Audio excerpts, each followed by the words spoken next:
Hey, this is Brooke, functional medicine dietitian specializing in fertility, and this is the Fertility Dietitian podcast, where I help you uncover the barriers that are preventing you from optimizing your fertility and teach you how to work with your body to finally take home a healthy baby.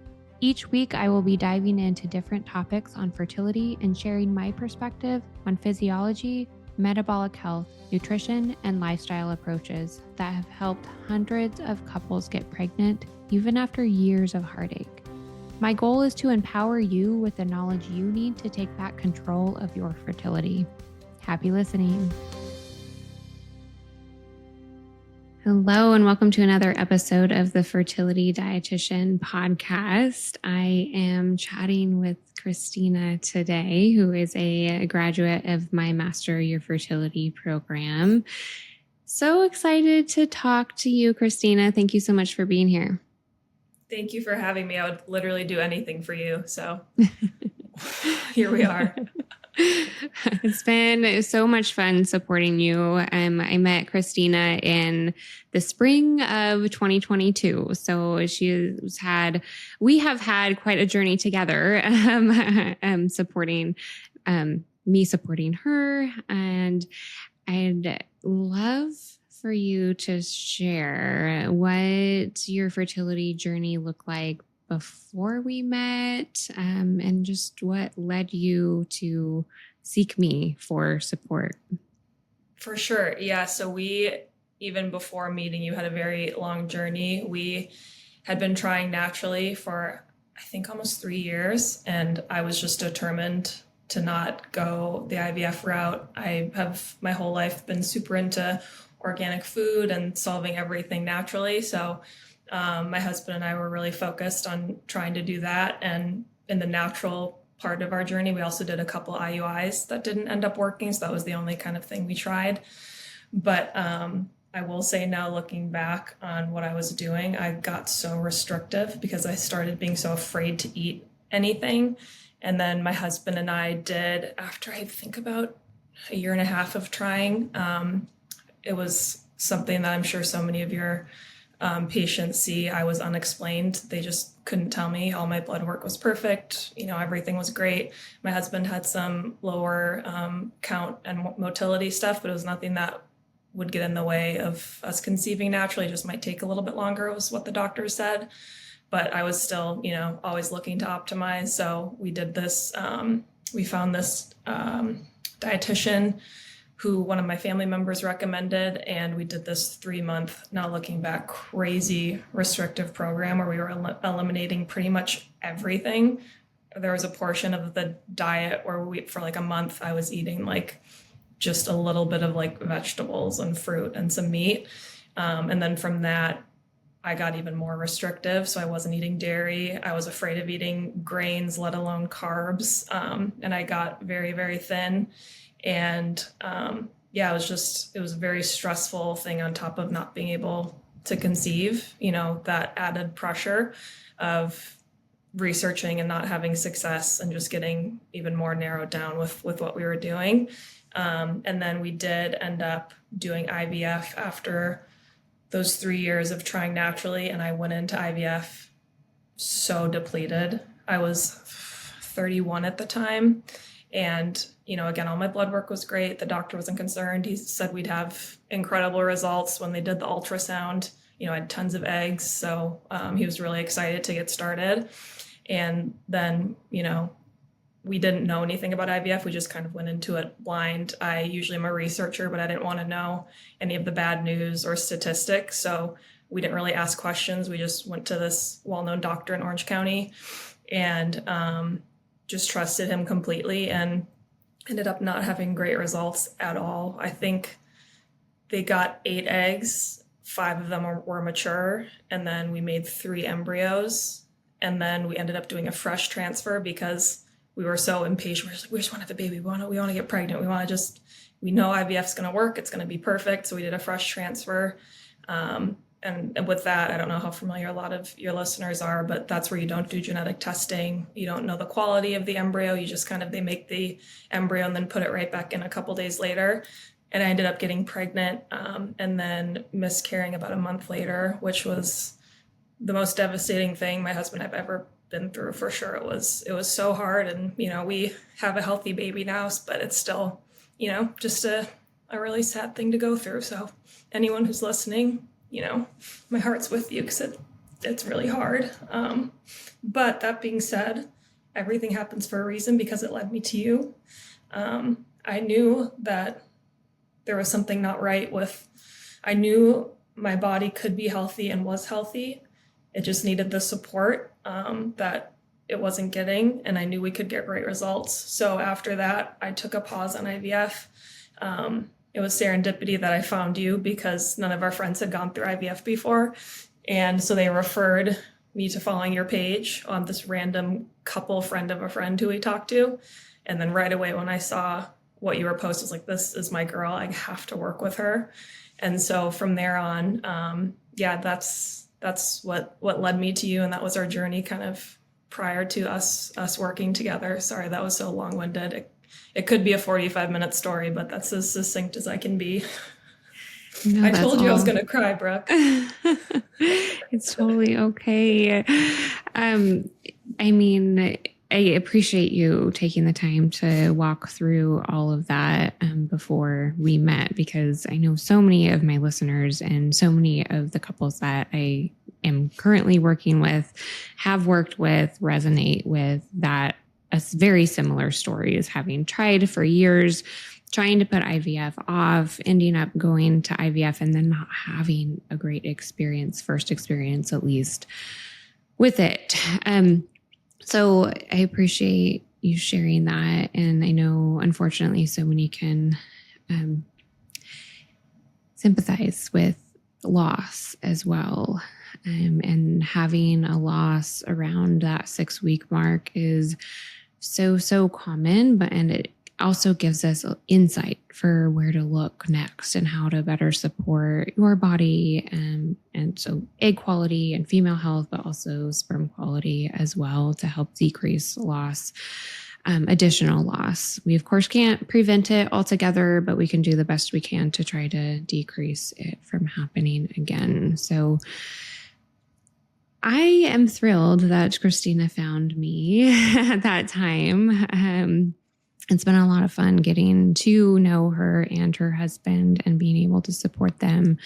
And we did get to work together for a couple years, right? Before you did welcome your healthy baby boy into the world. So something about Christina is that she is very intuitive, and when she needed a break, she did take a break, which is so hard when you want a baby yesterday, but also it's going to get you to that baby faster, even though it doesn't feel like it in the moment. So we did testing and retesting, and I'll definitely let Christina talk more to that experience that she had. But what would you say, once we did start working together, was one of the biggest initial changes that you ended up making?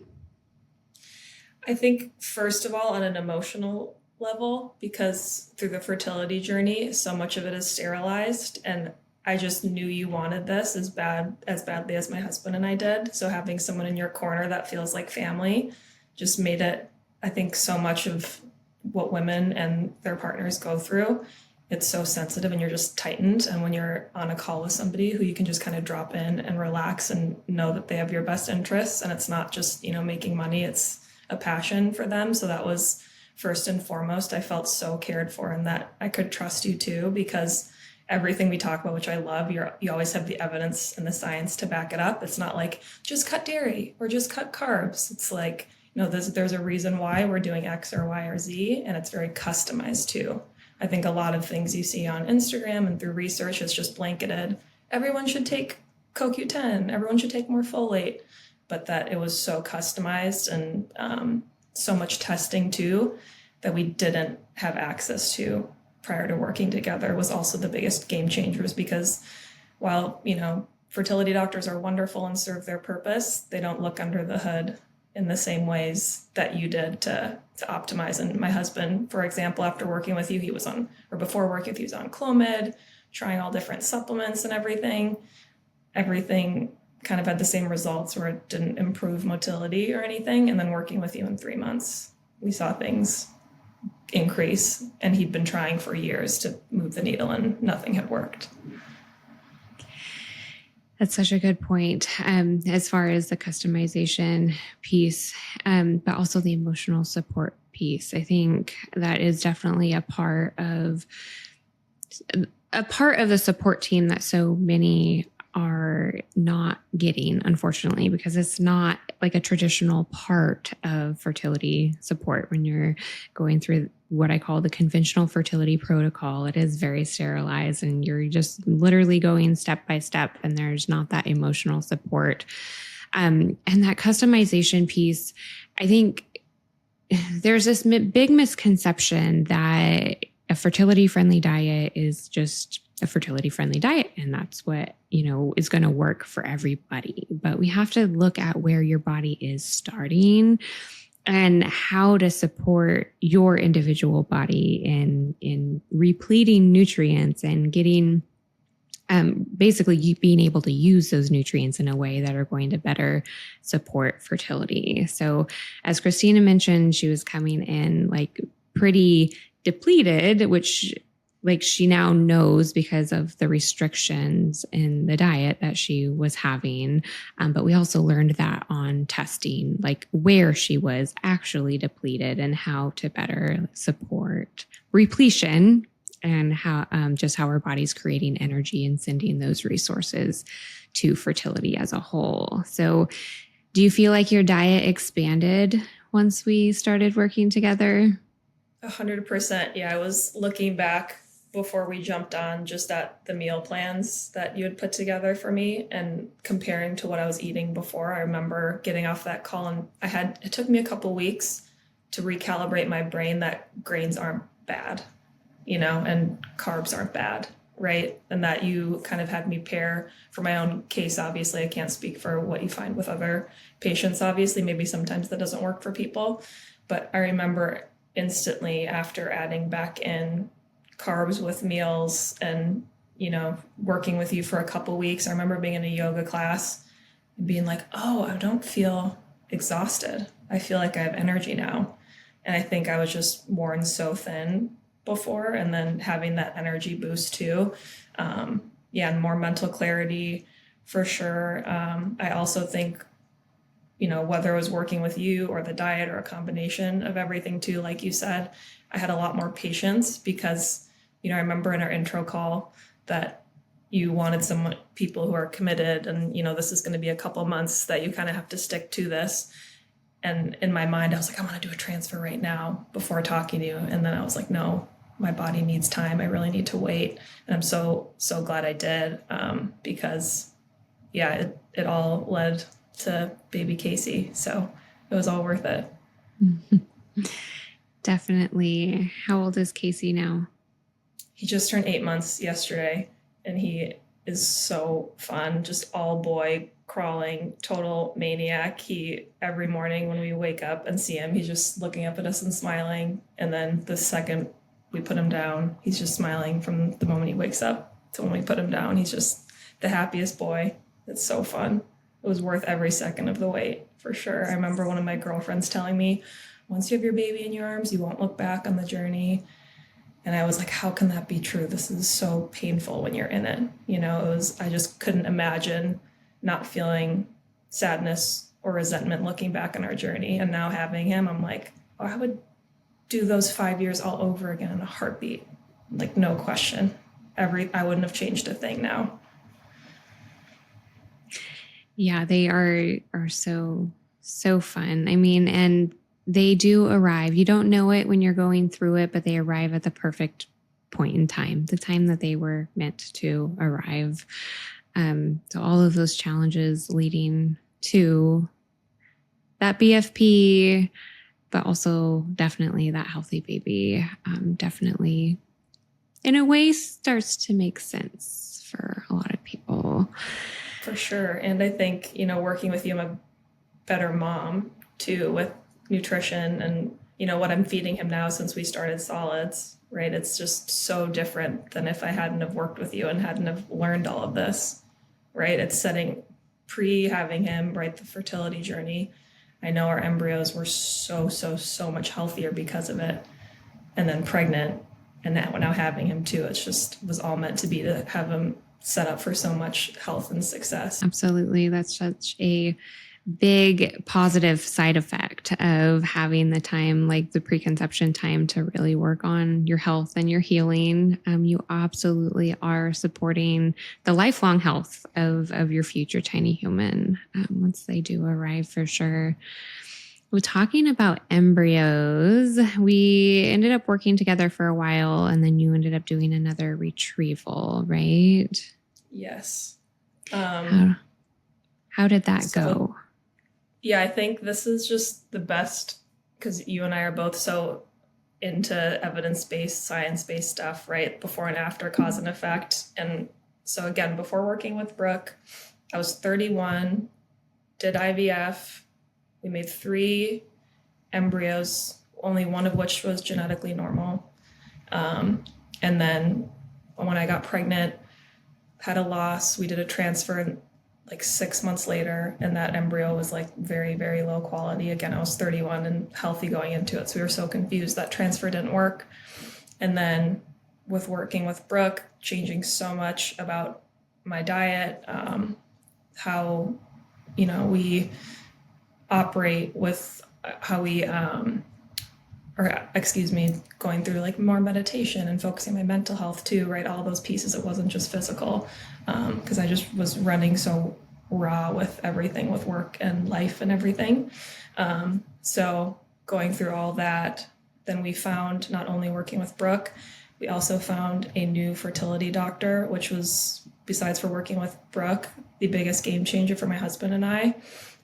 Because she looks under the hood, does a ton of research. It was very, very custom approached. If anyone is in Orange County, I couldn't recommend our doctor enough. If anybody needs a referral, my husband and I always say if we lived across the world, we would fly back to work with her, and same with you. But we changed a little bit with the IVF protocol. She adjusted kind of medication a little bit more closely just to make sure I was responding. And making as many eggs as possible. And that definitely worked. But then the craziest results were, so I was a year older, right? Which in fertility years, they make you think everything's going to get worse with every year that goes by. You just get older, and that means your eggs get older and everything declines. That was not the case at all. We ended up getting 15 eggs retrieved, which was double the amount. And then all of them were mature. And then through, all the science they do with getting them down to embryos and then testing them, we had 7 genetically and high quality embryos after that, what's it called? Egg retrieval. And the whole process was so different. And yeah, we had better results than we ever could have hoped for. Our IVF doctor prepped us. She's like, okay, I want to get at least 3 healthy, high quality embryos. That's my goal, because that's 3 times what you got. And then we got 7. So that's everything amazing. worked very, very, very well. And we couldn't believe it. Yeah, that's awesome.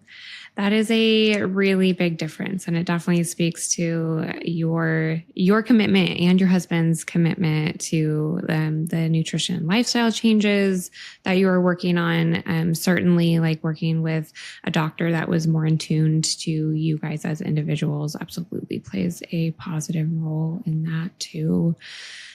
Yes. And so baby Casey was one of those embryos, but you did end up transferring an embryo before that, right?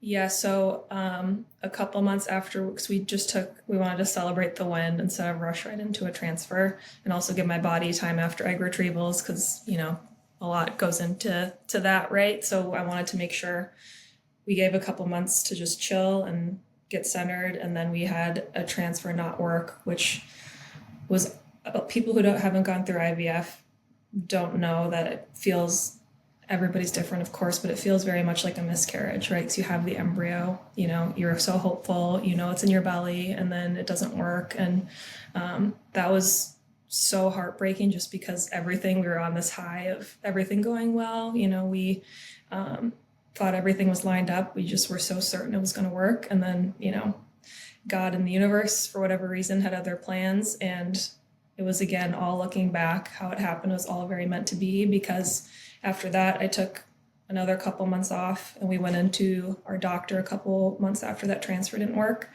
And I had a cyst inside of my ovary. I'd had that for a couple years. It started growing kind of out of nowhere, and it hadn't before, through 2 egg retrievals, lots of procedures and things.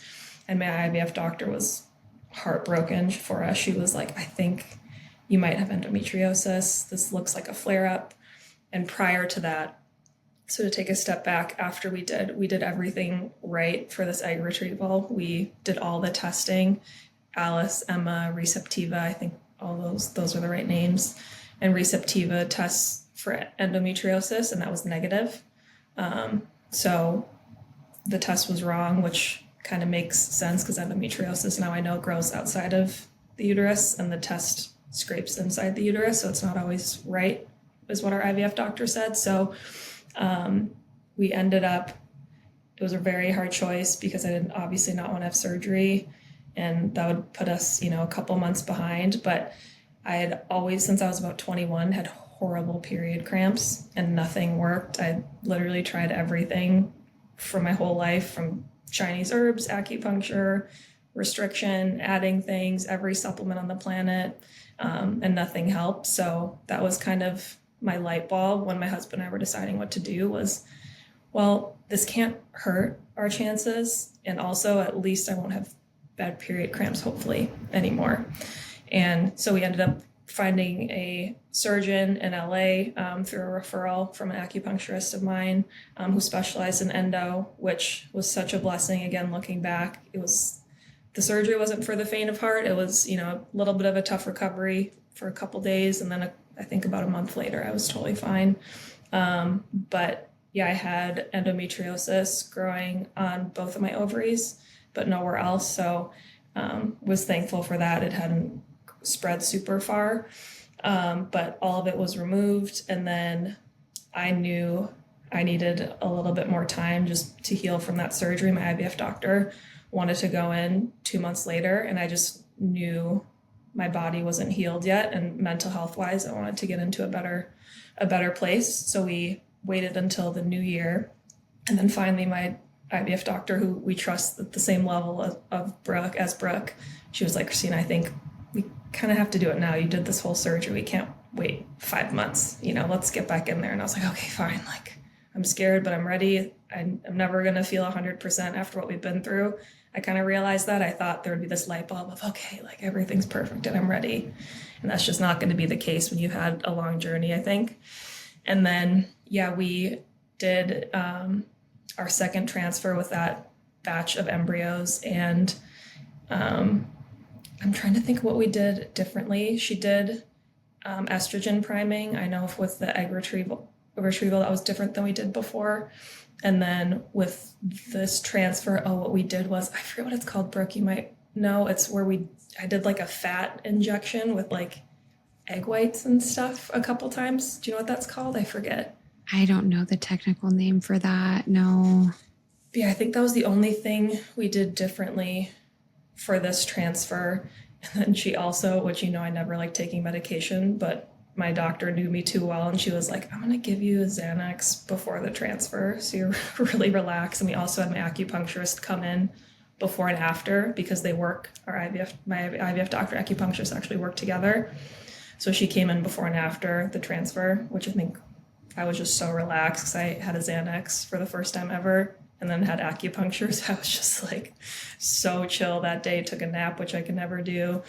And then, yeah, a week later, I always remember this, my husband and I were going on a walk, and I was so freaked out to take a pregnancy. I was like, I can't do it. I can't look at it. I'm just like, I thought I was getting period cramps, like pre-period cramps. My stomach felt weird.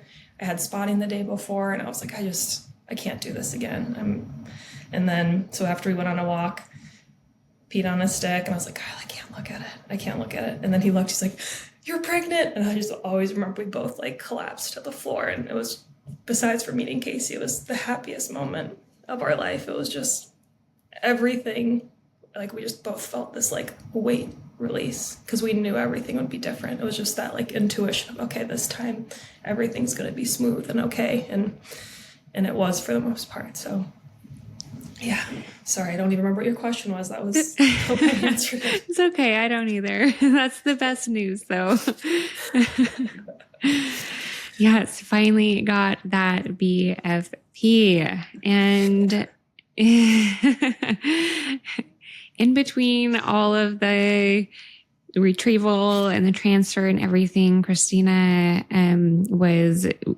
and I were doing check-ins on what was going on with blood work and gut health, and just shifting what was happening with her recommendations around things like supplements and nutrition along the way based on how things were changing with IVF, but also just with life in general. There's going to be different exposures that are happening to change things along the way. So when Christina was having certain symptoms or just feeling like intuitively like we need to do a test at this time, based on, what's coming up with like transfer, for instance. You did a GI map test, right? Like a month or two before? Yeah. Right? I remember I was like, I feel like I got food poisoning. Something feels off. You're like, we have to test this. And that I think helped so much, because I just felt like there was inflammation in my body that I don't think would have resolved if you hadn't have tested for that. Yeah, I think it was something along the lines of food poisoning. But yeah, pre-transfer in general, like definitely helpful information to have from a GI map, which is a stool sample. We're learning all about that bacterial balance in your gut, what's happening with digestion and absorption of food, nutrients, and definitely immune system health. So a lot of inflammation can be stemming from the gut and impacting what's happening with that bacterial environment in your uterine environment, and really how our ability to implant an embryo, because there has to be certain immune system shifts that happen with implantation, and actually what's underlying with just our bacterial environment in our gut and our body as a whole can play a role in that for sure. So I believe you did a little protocol as far as supplements go right before transfer. Yeah. You shifted a couple things for sure. And then I feel like I probably have to be the client who's messaged you the most questions ever. Is that true? No. Are you sure? I'm sure.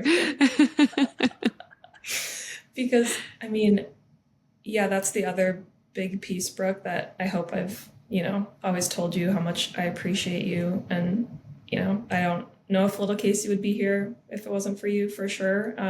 But yeah, the other thing that I always think about that I'm just so thankful is because throughout every stage of the journey, preconception, right, working with you, and then while I was pregnant, having a couple of sessions, and then postpartum, right, somebody who kind of knows you through the whole process. Because I think so many times in women's health, right, you have your IVF doctor, and then you graduate to your OB, and then nobody checks on you after you have a baby. Like you go through this crazy thing, and they're just like 6-week checkup, everything looks good, and that, I've had somebody who knows me, knows my case, knows my history, right? I think that's why I've been able to, make such strides throughout the whole journey, is because you've been holding my hand through it and shifting things too, right? There were times where even my OB would tell me to do something, and I'd message you, be like, hey, she's telling me to take this product and there's red dye in it. Do you have a different suggestion? Because I don't feel like I want to take this, like just so many little things too that have been so helpful to bounce ideas off of you. So fun to continue to support you through pregnancy and postpartum as well. Before we talk a little bit more about that, though, I want to touch on some other like positive side effects that you ended up seeing during the preconception piece. So because I was able to support Christina for a couple of years, we were checking in on all sorts of things, but she would message me, and one thing that really stands out, there's several, there's a lot of things that really stand There's out, so many but messages. positive things is increased body temperature. I forget exactly what point in time that became relevant in your like in between retrieval and transfer. But we'd been working together for at least a year.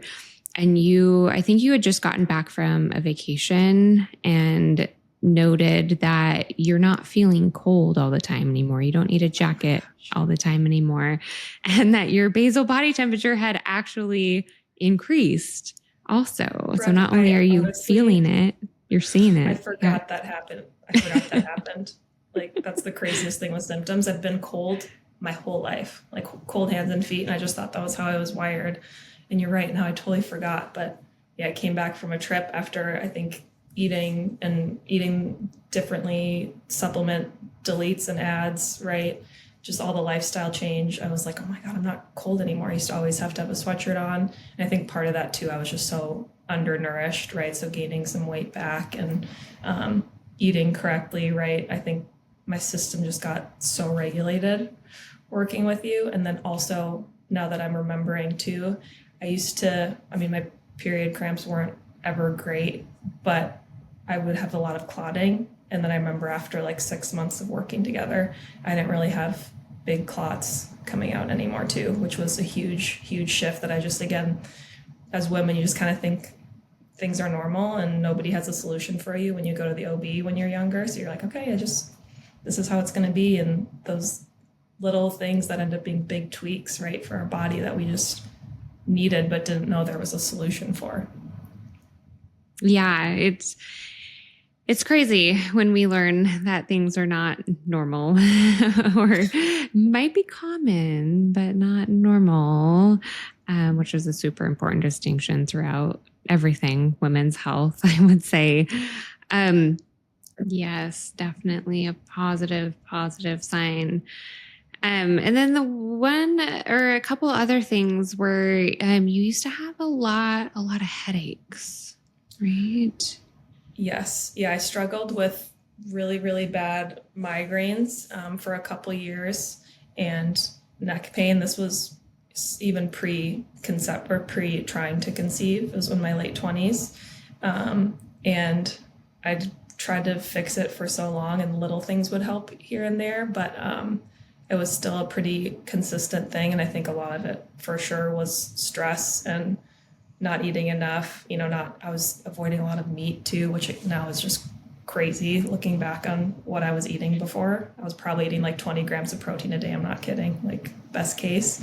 And yeah, that before even getting pregnant, I barely had any headaches and no neck pain. And then throughout being pregnant, postpartum too, like I've had a couple here and there, but nothing like I thought, because of so many of my friends who had migraines pre-having a baby, they said it got worse when you're pregnant and worse postpartum. So I was really freaked out that they were going to come back, and they never did.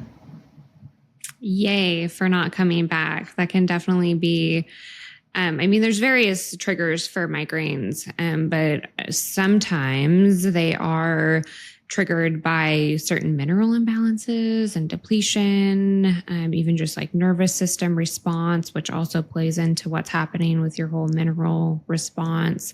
And pregnancy is very naturally depleting because baby's taking so much from you. So if you're going in depleted, it's highly likely that those migraines are going to get worse. And then certainly postpartum as well, which is a very, very depleting stage.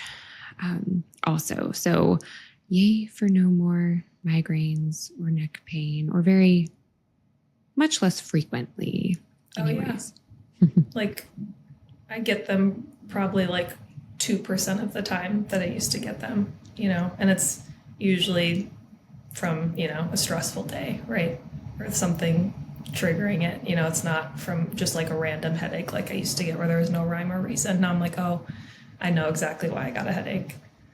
Right. Good.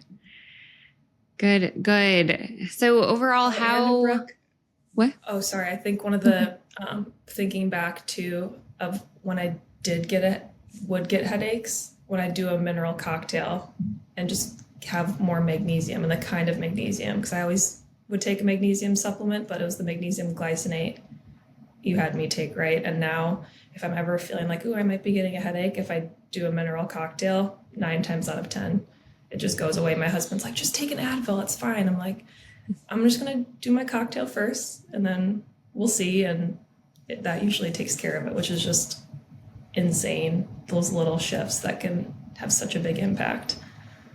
Yes, especially with nursing.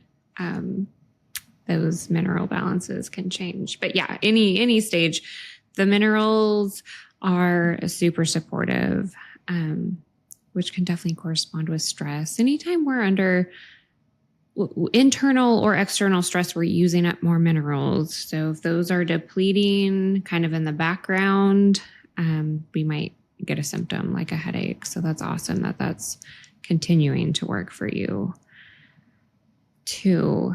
Overall, how was your pregnancy or your experience being pregnant? So it was good, but I will say the hormones mess with me. I mean, you know this. We had some calls where I feel like I was literally going insane, more so postpartum. But Casey was healthy and perfect the whole time. The first trimester, I did have something called a subchorionic hematoma, or an SCH, which was very scary for women who don't know and men listening. It's where spotting or significant bleeding happens because there's a hematoma between the baby and the uterus, I believe. So it creates spotting. So I thought I was miscarrying. It was very, very scary. There was one day where I was hemorrhaging. It was like gushing out blood every time I stood up. It was very scary. And we had the most wonderful IVF doctor who got me in on a Sunday to check, and Casey was perfect. And it was an indicator of who he is as a little boy, tough as nails, literally nothing phases him. Like I remember having that feeling like, okay, if he's fine with all this bleeding going on, he's going to be a tough little brute. Like he's going to be fine. But I was on bed rest for like a month just because my IVF doctor, she's like, I'm not messing around. Like we are not going to do anything that, is going to stress you out. Like we're just going to do everything super safe, which I'm very, very thankful for. Even though it wasn't probably necessary, right? A lot of my friends have had them and aren't on bed rest, but I think with where my mental state was at, I just needed to know I was doing everything I could and being safe. And then it ended up resolving on its own. One of the zillion messages I messaged you about was asking what I can do holistically, because my doctor was just like, you just do bed rest, whatever. And we worked together on a couple things, which was great. And then, I had some morning sickness, but it wasn't bad. And then, everything, I'm trying to think, was very, very smooth. Second trimester, he was growing perfectly healthy. Every scan was great. We had to do a couple other scans just with IVF. They checked the heart rate, the heart and everything. And everything, I felt great after that first trimester. Had really good energy. A lot of people I know, you're tired the whole time. I literally never was tired, even when I'd have some like insomnia and only sleep 3 or 4 hours. I felt really, really good. And I'm trying to think. Do you remember anything else? Because we had a couple calls. I'm trying to think. This was only a year ago, but it feels like so long ago. So long ago, yeah. I think a little bit of like reflux. And some digestive changes, which can be definitely combination of like hormones. Yes. And just, the reflux thing was like a couple weeks. I forget what you had me do, but I think it was apple cider vinegar. And I think that fixed it. I think I'd have bone broth in the morning and then just pour some apple cider vinegar in it. And then I think that healed it, I'm pretty sure. Does that sound right? Or am I making it up with something else?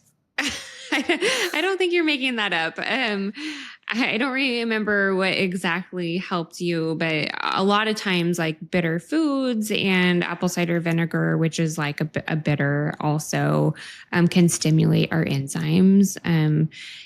Reflux is often a sign of low enzymes. Yeah. Yeah, I remember now I'm remembering we had a call because I was having the reflux, and then I started getting nauseous at the beginning of the third trimester, like very seasick. I was never throwing up. And I remember being like, what is this? I feel the same as first trimester, I'm just not throwing up. And you were like, just add bitters. So I remember I'd squeeze like lemon into sparkling water and do like arugula. And then on the days where I would do bitter stuff, I never had any nausea. Yeah, So it's Brooke knows what wild. she's doing. Like literally any little thing I ask him, like, this is so random. I shouldn't bother her with this, but my OB isn't helpful. And then you would tell me to do something, and within a day it would be gone. Well, I'm glad it was all supportive. You should never hesitate to reach out. I think that's something that I tell all of my private clients, like anytime you have a question, let me know. I'll let you know if it warrants a meeting or anything, but a lot of the times I can just support you with a message. All this information should be way easier to grab a hold of, or, be coming to us normally. But it's just, the world is not working in that way right now. Maybe someday we will have more holistic approach to overall women's health, but I'm happy to be that resource. For sure. And the other piece, Brooke, which I don't know if you saw this was, I think, the biggest game changer supplement you had me take, which I just saw they're discontinuing it, which I'm so bummed, is the Nourish Nerves.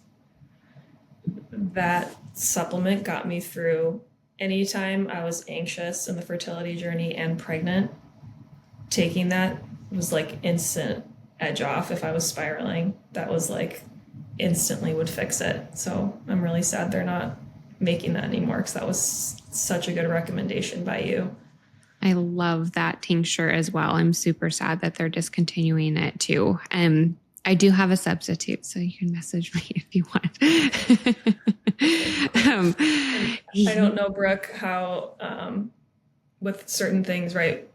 And there's probably a wide range of people who you work with who are super holistic and then super Western and, not alternative, which is totally great either way. But I will say, if anybody's ever looking for, a resource that is more holistic, because every time I would ask my OB, they were like, you can't take that.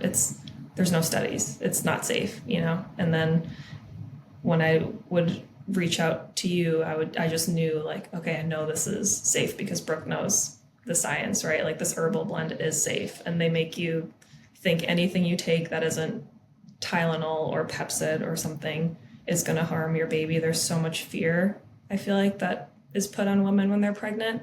And I definitely felt that too, of being nervous, like, is this the right thing to take? But I followed my intuition.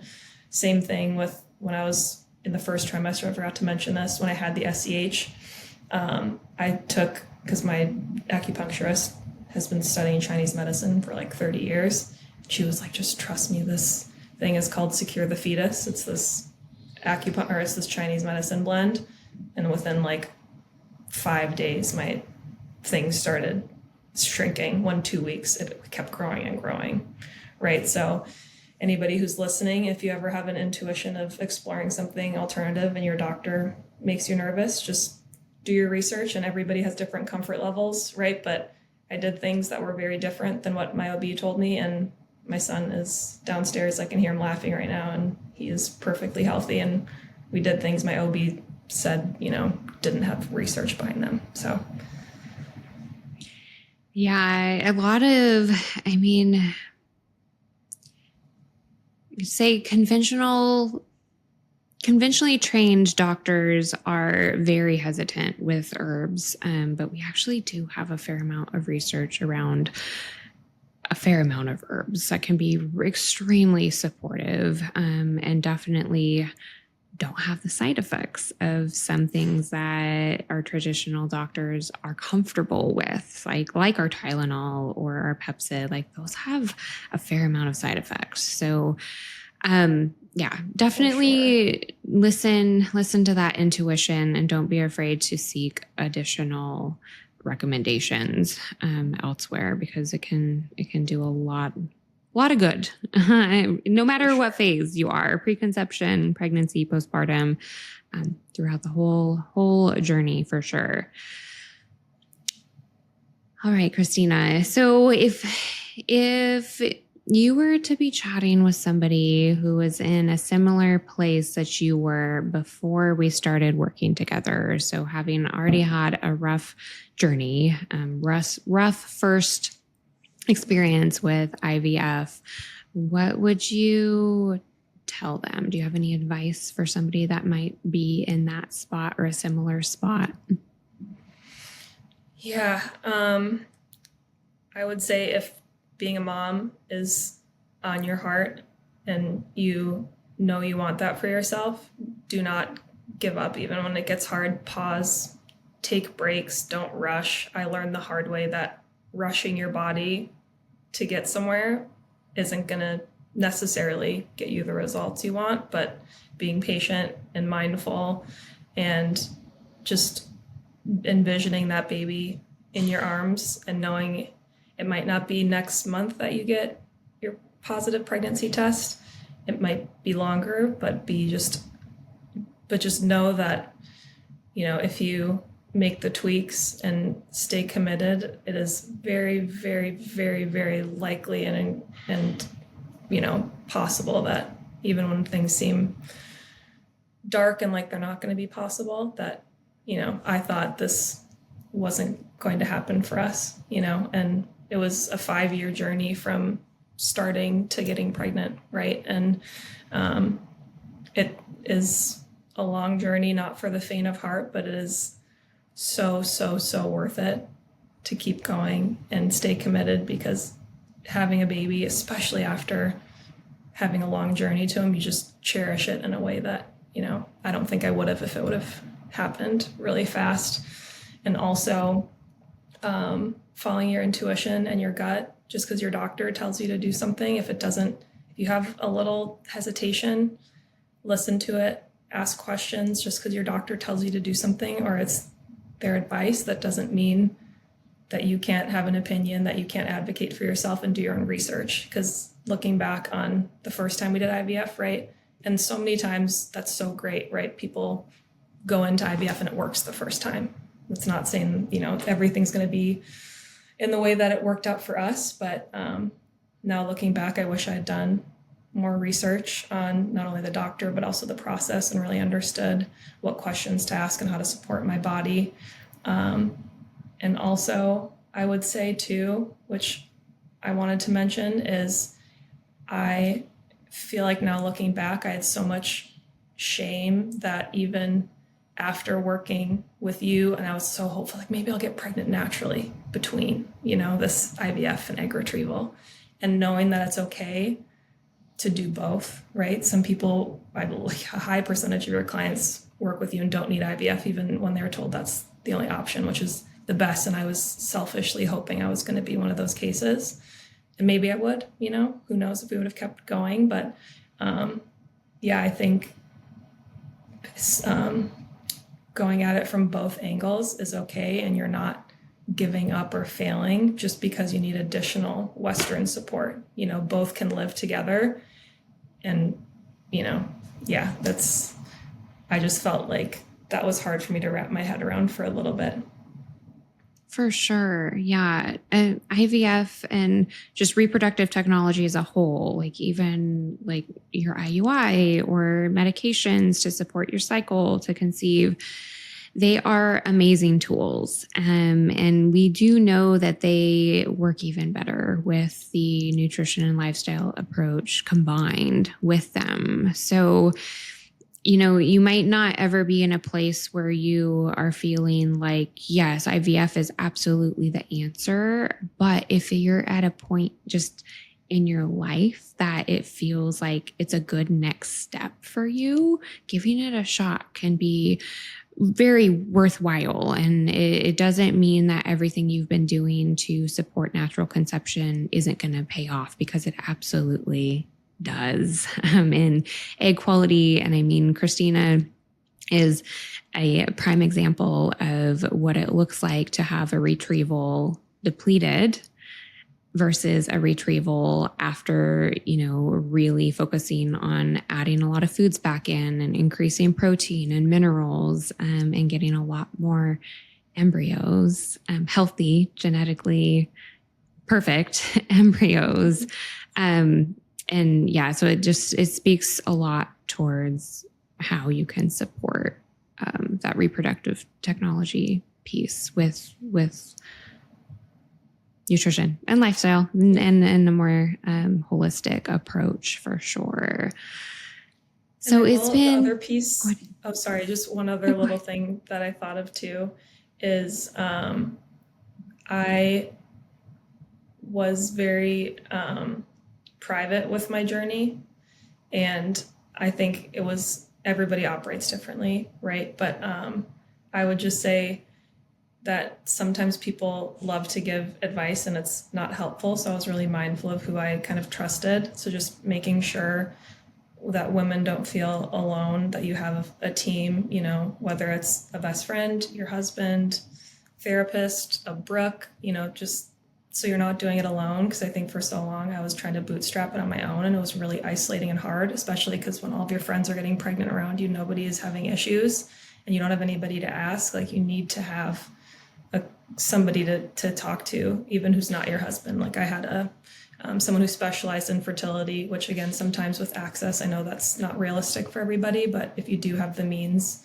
to, have someone to talk to outside of a close family member, that was a huge game changer for my mental health too, of processing the journey, and I think it's hard to gear up and talk about hard stuff, right? But I think processing our journey was really, really helpful and healing for me too, to getting Casey in our arms. And I was kind of resistant to that for quite a few years. I was just focusing on physical. I was like, okay, it's just food I'm eating, supplements. Like, okay, I can will this into existence, and then when I kind of started doing my own spiritual and emotional work with a therapist, as well as just finding what that meditation practice looks like for me, is when I realized, I've just been pushing for so long and I haven't paused and really given myself space to process and feel those moments of peace throughout the day, Yeah, that's such good advice. Your mental health is such a big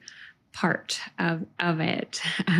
No part of fertility journey is typically easy when it's a journey, right? When you're struggling to conceive and looking at reproductive technology in any fashion, protecting your mental health is so important, and knowing when to take a step back and take a break is going to be very valuable for when you do get that positive pregnancy test, because it doesn't get easier from there. It's your mental health is important through pregnancy and through postpartum, for many reasons. Those practices too, Brooke, too, talking about pregnancy. If I didn't had those tools leading up for it, I know now looking back that my journey was prepping me for my pregnancy and for motherhood. If I didn't have these tools that I developed during our fertility journey, I think I would just be so out of my body and in stress mode, right? But now I can feel like when I'm stressed or off, and I have the tools to regulate myself now, which I didn't have. And I don't think if I hadn't have gone on this journey, I wouldn't have had those tools again. So it's one of the positives of going through what I went through, for sure. It made me a better mom and better wife and all those things. Absolutely. I love that. Yay. One more question for you. What would you tell other women or couples that might be on the fence of investing in a program that is focused on the nutrition and lifestyle piece of fertility support? Do it. Do it. I know, looking back on who I was when I first started with Brooke, I was like, I just want to be pregnant. I want it to happen now, right? And I think having that patience to sign up for something like this, focusing on the nutrition and knowing it is very, very, very likely, nothing's a guarantee, but it's very, very likely going to get you your baby and have not only good results, but also the healthiest baby possible, right? Like we talked about earlier about Casey's health, and all that stuff pays off and impacts, which people don't always think about, right? Preconception. So yeah, I would, if you have the means to work with Brooke privately, I've sent quite a few friends. My husband and I always we literally talk about Brooke at least once a week about, oh, we need to eat this, we need to do this. It's been such a cool lifestyle change too, I would say, for my husband. I've always been into this world, obviously not always doing it correctly until I met you, but always eating, organically and trying to do all the right things and all that. But working together too on this, I will say, any guys listening, if it's just the woman listening, send this to your husband too, because it is also, sorry, I have so much advice. It is a team effort. And for the beginning of our fertility journey, as a woman, you think it's your fault, even when there's no data and they say it's, unexplained. I think women just tend to blame themselves and do it alone. And then again, after working with you, Brooke, it was just as much about my health as about Kyle's, which once we worked together, I was like, oh, duh, he's 50% of the genes going into this. Like, we both need to work on this together. And Kyle was so committed too, because he wanted to be a dad and for us to be parents more than anything. So having your partner be on your team, right, and supporting each other through it versus the woman kind of doing it alone and doing all the research, I would say anything the husband can do or the partner can do to support your person through this so they're not bearing it all alone, because it is a lot. And working with you, Brooke, too, again, before and after with IVF, the first time we did IVF, I was giving myself all the shots, managing, doing everything kind of alone. And then the next year after we worked together, I'm like, we need to do this together. This isn't me alone. So every night we'd blast music. He'd give me my progesterone shot in my butt. Like, we'd, do all that stuff together as a team. And I think all that energy and camaraderie, right, just makes such a big difference. And that all started because we started working with you. So important. Yes, it is a team sport, everybody. It cannot be done on your own. Yeah, I mean, male fertility is so under supported. Even if that semen analysis is quote unquote normal, they're typically not optimal. They're typically pretty far from optimal. So boosting up those swimmers, the quality of them makes a huge, huge difference, because it definitely impacts the health of your pregnancy. Like even things like morning sickness, risk factors that come with the placenta, like preeclampsia, is actually more due to the sperm health. Okay. So what you're going to experience during pregnancy, and then the lifelong health of your future tiny human, like 50% of that depends on the sperm. So yeah, it's crazy. It's crazy. So important that your, male partner is on board as well for all these changes. Christina, I could keep talking to you probably for a couple more hours, but I do have to wrap it up. I really appreciate you being here and sharing your story. Of course. Thanks for having me. Sorry, I rambled. I don't talk about this openly very much, so I don't have succinct answers. Like I said, I was so private. My husband before, he's like, you're doing that? You're going to talk about all this? I'm like, yes, it is our duty to pay this forward. If it helps one person who's going through what we went through, we got to do this kind of stuff. So thank you so much for being such a light to us, a resource, and we couldn't be more thankful to have had you in our corner for the last 3 years now and moving forward too. Thank you so much. It's been so much fun supporting you. And I know this will help probably many more than one person, one couple. So. Thanks, Brooke. You're the best. Thank you. Thank you for listening to this episode of the Fertility Dietitian podcast. If you enjoyed it, please leave a review to let me know what topics you want more of or less of. If you want to keep learning, subscribe at Apple Podcasts, Spotify, or wherever you listen to podcasts. Check out my website for more info on my private coaching program, Master Your Fertility, or my membership community, Fertility Blueprint. And don't forget my digital store. Come say hi on YouTube and Instagram. See you in the next episode.